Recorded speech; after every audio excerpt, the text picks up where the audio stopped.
mais c'est que ça sent bon la Provence par ici. Ici, c'est le Vaucluse, pays de gorges et de rivières magiques, de canyons secs et de villages perchés, de chapelles secrètes et de sommets mythiques. En route pour le Ventoux, dans mon GR préféré.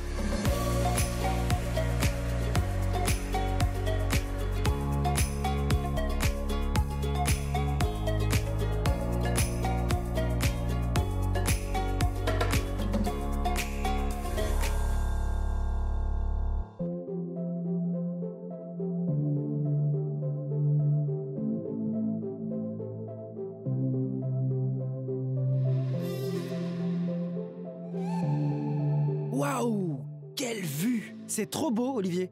Ça va, tu es donc bien arrivé dans le Vaucluse. Bah oui, premier pas dans le Vaucluse, sur le GR de Pays Tour du Mont Ventoux. On voit notre point de départ, Sceaux, un peu plus loin. Et le premier temps fort de l'itinéraire, c'est les gorges de la Nesque. Donc j'ai hâte d'y être. Allons-y.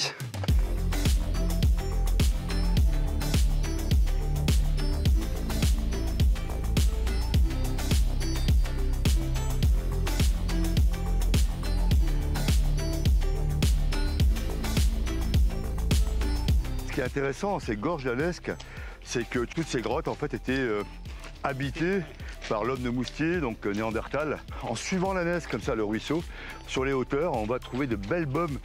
Ça ressemble un petit peu à des box comme pour dormir à l'intérieur. Et bien ces box étaient utilisées par l'homme de Moustier pour pouvoir y vivre et se déplacer. Au-dessus de la chapelle Saint-Michel, on a découvert des ossements, des bouts de silex. Okay. Donc on voit bien qu'il y avait une vie.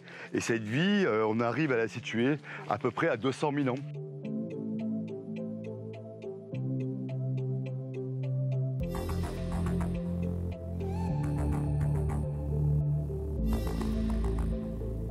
Alors le GR, et ben on part tout droit, c'est parti. Attends.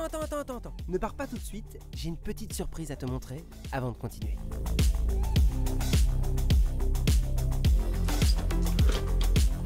Alors, elle est pas chouette la surprise? Bah, c'est extraordinaire, oui.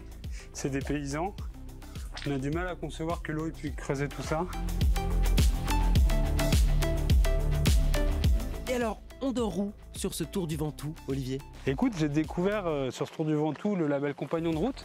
Et ce label, c'est un bon jalon pour le randonneur pour identifier facilement des hébergements, des lieux de restauration sur l'itinéraire.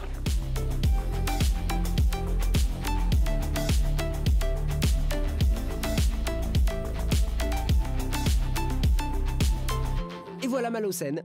On y souffle le temps d'une nuit avant de poursuivre notre route. Alors merci les anciens, parce que les anciens ont bien travaillé, ils ont fait des chemins. Il suffisait de les mettre en musique pour pouvoir écrire en fait nos topo guides. On avait tous les ingrédients pour se dire, eh bien, écoutez, on va communiquer notre passion, venez chez nous. Le principe du GRP, c'est qu'on n'a pas défini de pré-étape. On se dit, c'est le randonneur qui, à son rythme, va calculer ses étapes. Parce que c'est le meilleur moyen, à un moment donné, de dire, je m'arrête, je m'immerge, et je regarde ce qui se passe autour de moi. Et ça permet de faire des jolis bouts, de découvrir tout un territoire qui est très intéressant. On a de l'agriculture, les domaines vinicoles, la lavande, petit patrimoine, on a des chapelles qui sont intéressantes, on a des villages perchés. On a une mosaïque de petits territoires qui ne se ressemblent pas. Donc ils sont ajustés les uns à côté des autres. Toute l'année, c'est vraiment très plaisant. Allez, troisième jour, c'est reparti, direction Brantes, Olivier.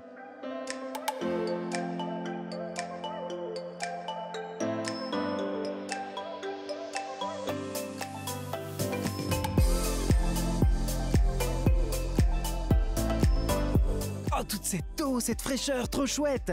Sors le maillot, on se baigne! Ah bah tu me connais, j'en rêve, hein. C'est magnifique. Mais c'est aussi un milieu fragile, donc il faut éviter de se baigner.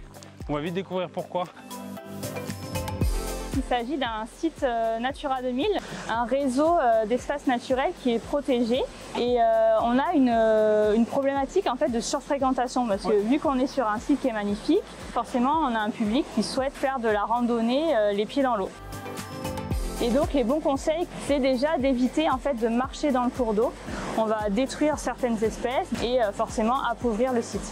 Après, on a une autre problématique, ça va être les pollutions qui peuvent avoir lieu dans le cours d'eau. Et potentiellement, si le site continue à être dégradé, à subir des assauts de visiteurs, il pourrait être fermé.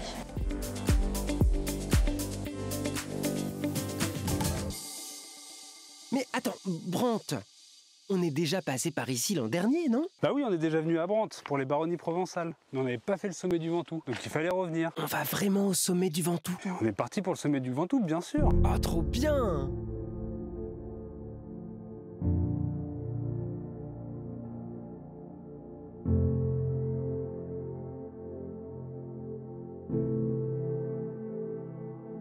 Mais c'est juste énorme ce territoire. En fait, tu as ce Mont Ventoux, ce géant de Provence qui est là, avec ses deux côtés, face nord et face sud, qui sont complètement changeants. Tu as une face nord qui est sur le haut, en fait, cette face qui est aride, froide, donc c'est comme 2005-3000 en haute montagne. Et puis après, tu descends à ces arbres que l'homme a remis en place, des cèdres de l'Atlas, des pallards d'Autriche. Et après, tu as la vie avec les cerisiers, avec les abricotiers, toute cette vie de vigne que tu peux avoir.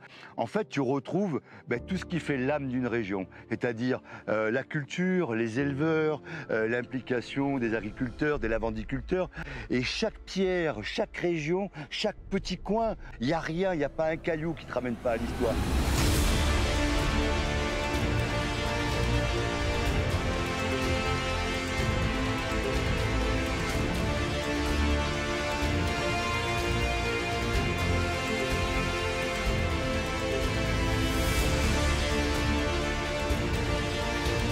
Olivier, regarde! Là au-dessus!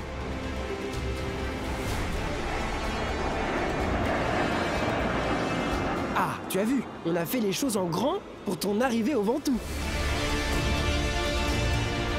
C'est encore une belle fin d'épisode. Je suis content d'avoir fait ce petit détour. Et maintenant, tu sais où on va? Bah écoute... Regarde derrière toi là-bas! C'est la Vanoise qui nous attend maintenant. Allez, c'est parti. Direction la Vanoise.